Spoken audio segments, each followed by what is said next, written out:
Quais são os times que mais estão utilizando a base hoje? Isso aí é muito legal da gente falar, porque todo mundo tem base. Isso. Né? E aí a base geralmente ela é evidenciada e o cara é gênio ou ele é um burro, né, no futebol, não tem um meio termo, né? Então tem cara lançou um atleta, o atleta estourou, que gênio, ele não lançou ninguém, porque também não é uma ciência exata, existem períodos ali.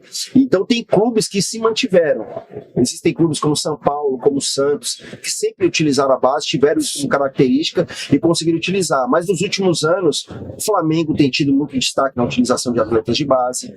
O Palmeiras é um time que não usa, o Palmeiras ele tinha uma média de um atleta usado nesse século, na base nos últimos 20 anos até 2015. De lá para cá o Palmeiras cresceu muito. O ano passado o Corinthians foi uma das equipes que mais utilizou a base no Campeonato Brasileiro. Qual a métrica de utilizar para vocês? Aprovou uma regulamentação na CBF que eu sou contra, de 7 estrangeiros. Eu achei isso um absurdo. Falando sobre isso Nós ontem. não temos regulamentação para utilização de atleta de base, mas nós temos a regulamentação para ter 7 estrangeiros. 7 estrangeiros em campo, não é que eu estou criticando o que é errado, mas você vai ter 4 atletas que são brasileiros. E quantos desses daí vão ser da base, sendo que a gente tem imediatismo? A média, nos últimos 10 anos, são 4 atletas de todos os clubes que estudaram a Série A, 4 atletas de base utilizados no Campeonato Brasileiro. É a média. Um clube que quer ter boas finanças e possibilidade de venda de atletas, eu enxergo que pelo menos 1/3 do elenco tem que ser formado na base, Fernando. Pelo menos o terceiro reserva tem que ser da base. Regulamentado assim. Eu acredito que sim.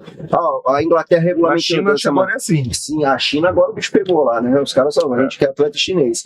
Na Inglaterra, apesar de todos os problemas, você vai ver uma seleção da Inglaterra muito forte, muito boa, com muitos atletas. Porque apesar 1/3 do elenco tem que ser.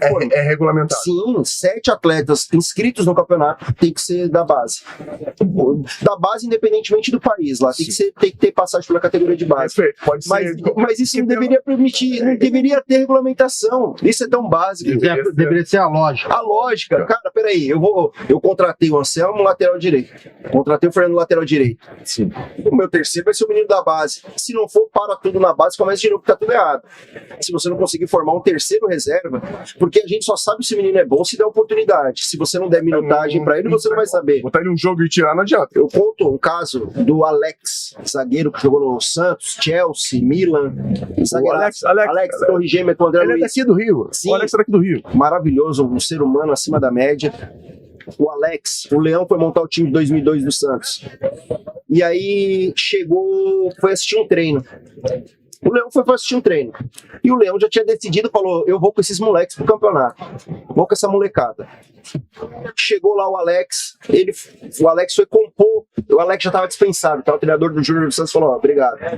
E como faltou um cara, que ele era da Portuguesa Santista, ele foi compor o elenco.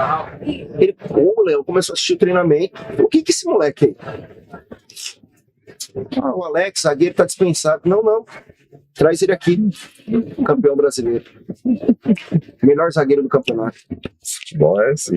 Só é bom, você só sabe quando é bom se oportunizar. Quando joga. Se não Como o Bruno Perini diz que alguém diz, algum filósofo grego, que é na arena que o gladiador pede conselho. É isso.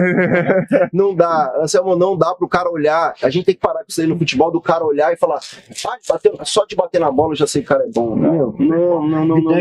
Vidente. É vidente. O mãe de nada a bola, não dá. Não, deixa o cara jogar, porque do nada, um menino desse. Gente, esse time de 2002, eu gosto dele muito como um exemplo.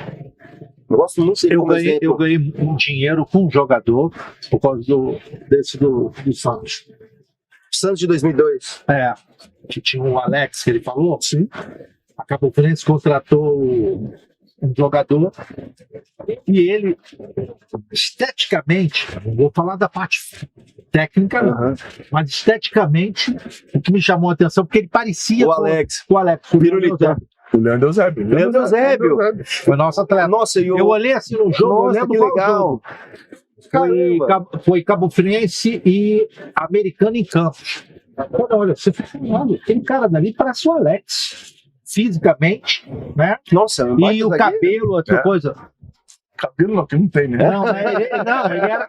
Ele tinha, depois usava careca, igual, fisicamente. Sim. Tá. Que legal. Vai em frente. Aí ele fez um campeonato do caralho. Sim. Nós levamos ele para o Cruzeiro, que a gente tinha parceria, depois Náutico, depois levei ele para o Omiya, no Japão. O Mia é parceiro nosso lá da empresa. É. Esse caso do Alex é tão legal, né? E do caso do Alex tem vários outros que a gente às vezes também não se lembra agora ou não conhece, mas de atletas que era preterido, que ia sair do O clube. Felipe era reserva no Júnior do Plástico. Tá vendo? Titular o Bill. O Robinho era reserva no Santos. O Kaká era reserva. Tinha um menino Esse que era o Kaká. 10 do São Esse Paulo, que estava na frente do Robinho e na frente do Kaká, e o Kaká que foi o cara que foi jogar a Rio São Paulo. Jogou contra o Botafogo, meteu 2 gols, né? Jogou demais. E Tá bom. destacou e virou o que é. É isso que a gente fala. Por isso que não dá pro futebol pra você falar, esse cara é ruim, esse cara é bom. Quem que dispensa no teu clube? Eu sempre falo pro gestores. Quem que dispensa no teu clube? Cara, isso daí tem que ter muita responsabilidade. Isso. Quem que foi que assinou pro Endrick não ficar no São Paulo? Quem falou que esse moleque podia ir embora?